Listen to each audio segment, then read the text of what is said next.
Halo teman-teman, selamat datang di cerita Mas Hanu kali ini. Nah, di video ini Mas Hanu ingin bahas tentang panel instrumen Vario 160 tapi tipe CBS ya. Karena motor Mas Hanu tipenya yang CBS gitu. Biarpun Mas Hanu tahu kalau yang tipe ABS tuh di pojok kiri atasnya tuh ada indikator ABS ya. Tapi Mas Hanu takutnya salah ngejelasin, jadi kita yang tipe CBS saja. Oke, dan Mas Hanu memposisikan teman-teman yang nonton itu belum mengerti sama sekali ya. Jadi kalau misalnya Mas Hanu ngejelasinnya terlalu basic banget, ya mohon dimengerti karena Mas Hanu memang tujuannya ngejelasin yang basic-basic aja. Oke, lanjut. Yang pertama, Mas Hanu pingin ngejelasin tentang indikator lampu sen kiri dan kanan. Itu bakalan berfungsi ketika kita mau belok ke kiri atau ke kanan dan kita memindahkan ini apa sih namanya, pencetan atau tombol lampu sen di stang sebelah kiri gitu ya teman-teman. Ketika kita aktifkan ya lampu indikator yang ada di panel instrumen itu bakalan ikut nyala. Nah, Mas Hanu cuma ngingetin ketika kita mau belok ke kiri ataupun ke kanan, sebaiknya sebelum belok kita ngelihat dulu ke arah spion supaya aman. Tapi kalau misalnya teman-teman spionnya pada dicabutin tuh seharusnya jangan ya.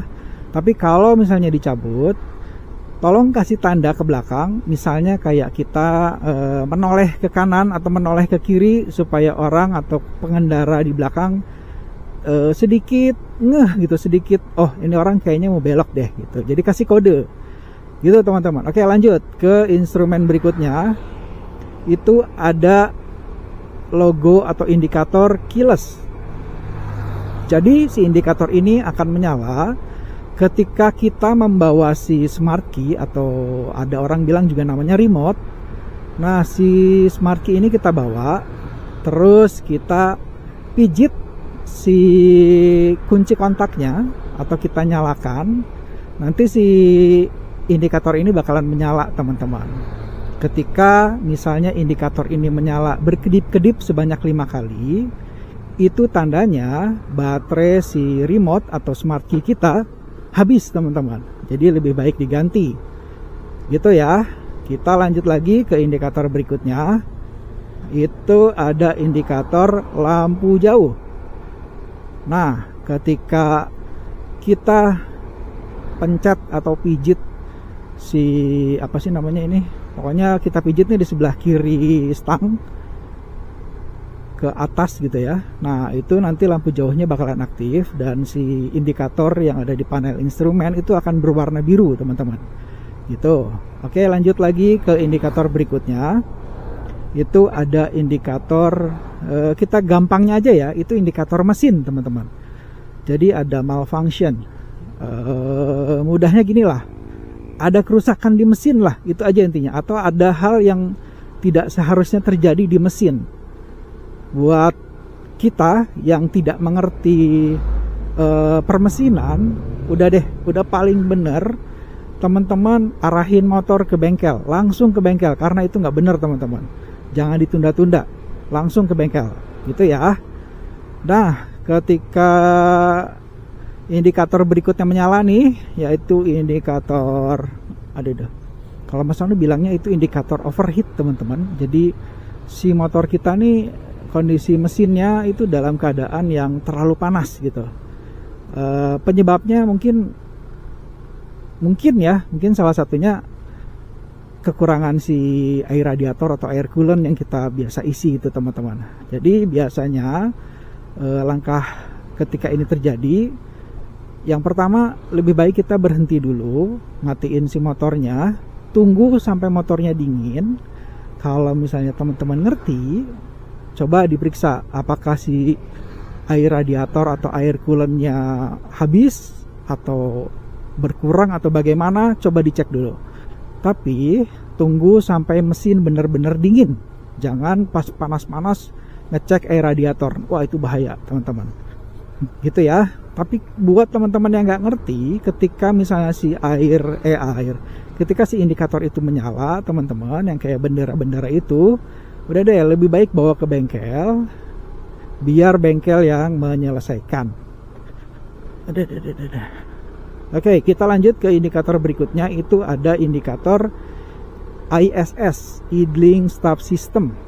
Jadi misalnya kita mengaktifkan si fitur ini, itu ada di stang sebelah kanan. Kalau kita pijit si tombol itu, nanti si lampunya bakalan menyala tuh, si lampu yang kayak huruf A tuh teman-teman. Nah, itu aja sih kalau ISS.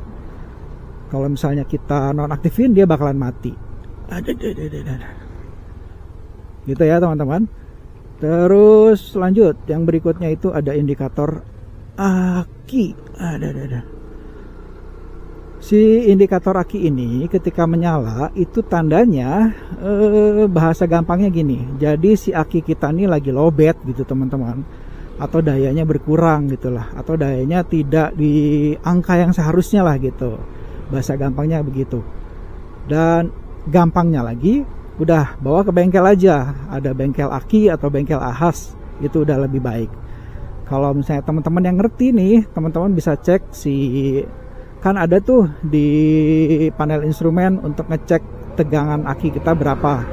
Rata-rata kalau dalam keadaan belum menyala itu 12,3, ketika kita sedang berkendara kayak sekarang ini itu sekitar 14,4 volt gitu ya. Tapi itu buat yang ngerti. Nah, oke, kita lanjut dulu. Kita anggap teman-teman semua belum ngerti sama sekali. Kita lanjut ke indikator berikutnya, yaitu indikator lampu sen. Udah tadi, kita geser lagi. Itu ada indikator alarm.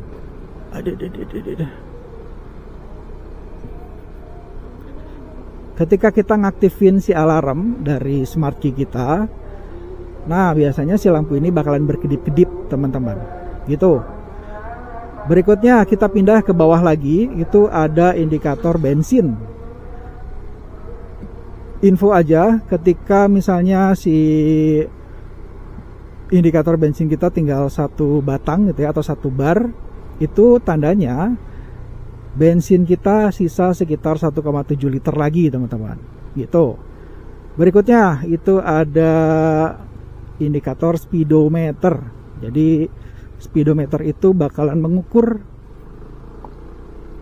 kecepatan kita berkendara. Jadi kayak sekarang nih, saat ini Mas Anu berkecepatan di 33 km per hour atau per jam. Gitu ya teman-teman. Lanjut, yang berikutnya ada di sebelah kanan bawah. Itu sebetulnya Mas Anu juga kurang begitu paham. Tapi dari yang Mas Anu baca-baca, itu adalah indikator penggunaan bensin rata-rata real time atau saat ini juga nih. Jadi ketika kita berkendara, segitulah bensin yang kita gunakan teman-teman. Itu ya. Oke, kita lanjut ke atasnya dikit. Itu ada banyak fungsinya tuh. Kita bisa rubah-rubah pakai tombol select yang ada di panel instrumen tuh. Ada di bawah panel instrumen tuh ada tombol select, itu bisa kita rubah-rubah. Yuk kita satu-satu ya. Dari yang pertama itu ada total odometer. Total odometer itu menunjukkan kilometer atau jarak tempuh motor yang kita yang udah kita gunakan gitu. Jadi motor ini udah menempuh berapa kilometer sih? Nah, itu ada di total odometer itu, teman-teman. Kalau kita pijit select, coba kita pijit ya. Nah, kita pijit select, itu ada trip A muncul. Si trip A ini bisa kita bisa kita reset gitu. Gunanya untuk apa sih trip A di reset? Jadi gini teman-teman, trip A ini bisa kita reset. Misalnya kita pingin tahu jarak dari rumah kita, sebutlah ke rumah si Eneng, ke rumah pacar kita gitu kan, ke rumah si Yoyoy. Nah, kita reset tuh. Setelah kita reset, nanti sampai ke rumah pacar kita, kita tahu jaraknya berapa kilometer. Pun ketika kita reset trip A, kita bisa tahu berapa rata-rata penggunaan bensin dengan cara kita berkendara dari rumah kita menuju rumah pacar kita. Jadi kita tahu ketika malam minggu, wah kita harus nyiapin duit segini nih buat ongkos bensin gitu kan. Belum sama ongkos nonton, ya pokoknya begitulah. Nah itu teman-teman trip A. Kita geser lagi, kita pijit select lagi. Itu ada trip B, gunanya sama aja sama trip A. Bedanya trip B ini ketika kita reset, dia tidak akan berpengaruh ke average atau si bensin rata-rata ya. Gitu. Oke, geser lagi, kita pencet select. itu ada trip A sama tulisan AVG atau average. Jadi penggunaan bensin rata-rata menyesuaikan dengan kilometer yang ada di trip A. Gitu ya teman-teman. Jadi si average ini bergantung kepada trip A gitu. Jadi saling berhubungan lah gitu teman-teman. Lanjut lagi. Kita klik lagi. Nah, ini yang namanya voltase aki ketika kita berkendara kayak sekarang ini Mas Anu itu 14,4 si angkanya teman-teman. Ketika misalnya kita susah starter, biasanya itu udah 10 atau 11 mungkin gitu ya. Nah, itu udah susah untuk starter. Lebih baik ketika kita cek voltasenya udah di bawah 12 gitu, udahlah mendingan bawa ke bengkel aja biar aman. Karena kan si Vario 160 ini nggak ada kickstarter teman-teman. Jadi kita bener-bener bergantung sama aki gitu. Jadi kalau akinya sudah berkurang voltasenya, mendingan bawa ke bengkel gitu. Kita lanjut lagi. Udah balik lagi ke total odometer ya. Nah, ada yang pernah tanya, total odometer bisa nggak kita reset kayak trip A trip B? Jawaban Mas Anu tidak bisa teman-teman, dan tidak boleh. Ingat ya, ada yang bisa, ada. Tapi kalau Mas Anu bilang tidak boleh teman-teman, nggak boleh ya. Oke, kita lanjut lagi. Agak ke atas itu ada indikator jam, itu pun bisa kita setting. Dan untuk penyetingan indikator di panel instrumen, teman-teman bisa cari di video shortnya Mas Anu ya teman-teman. Gitu. Udah sih kayaknya, udah semua ya. Nah, itu aja lah untuk video kali ini. Mudah-mudahan berguna buat teman-teman semua yang memang pingin tahu apa sih arti indikator yang ada di Vario 160 ini teman-teman. Gitu ya. Terima kasih buat semua yang udah nyimak dari awal tadi.